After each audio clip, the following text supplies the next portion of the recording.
Selon cette étude, 230 km suffisent en réalité à 40% des conducteurs. Alors, ouais, mais il y a toujours la peur de l'imprévu en fait. Et puis 230 km, le truc c'est que tu recharges plus vite ta batterie et donc elle s'use plus, puisqu'il y a plus de cycles au final. C'est l'autonomie d'une Spring à peu près. Et moi ça me conviendrait pas, hein. Franchement 230 c'est trop juste quoi. Donc leurs études théoriques c'est bien joli, mais il y a la réalité aussi. Alors, d'après des chercheurs de l'université du Delaware, une voiture avec 230 km d'autonomie suffirait en réalité à un grand nombre de conducteurs. Après ça irait hein, s'il y avait des bornes à tous les coins de rue. Oui, ça suffirait peut-être, ouais, effectivement, à tout le monde. Mais c'est loin d'être le cas aussi. Et des bornes rapides, hein, pas des bornes qui rechargent à 7 kW, quoi. Donc au cours de cette expérience, les scientifiques ont suivi 333 propriétaires de voitures thermiques résidant autour de la ville d'Atlanta dans l'état de Géorgie. Tout d'abord, ils ont scruté les habitudes de conduite de chacun d'entre eux en remontant jusqu'à 2004, avant de comparer leur kilométrage annuel avec l'autonomie d'une sélection de voitures électriques. Contre toute attente, les chercheurs ont constaté que 37,9% des sondés pouvaient se contenter en réalité d'un modèle électrique avec 230 km d'autonomie.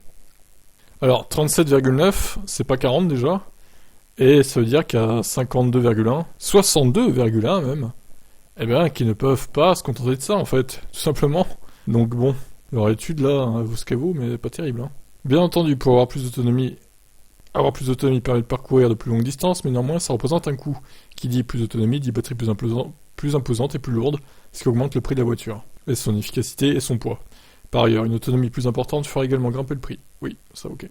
Pour proposer des VE sous la barre des 25 000 euros, de nombreux constructeurs, vont justement faire des concessions sur l'autonomie.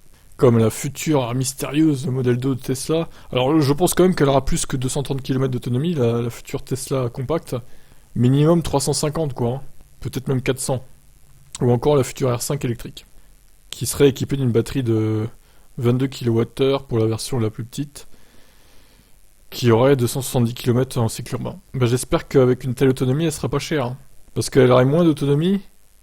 Avec 22 kWh de batterie, elle aurait moins d'autonomie que la Spring quand même. Donc elle a intérêt d'être au même prix minimum, hein. Voire moins cher, ce qui m'étonnerait, mais bon, on verra.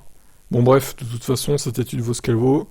La plupart d'entre nous, hein, je pense que 230 km ça suffirait pas.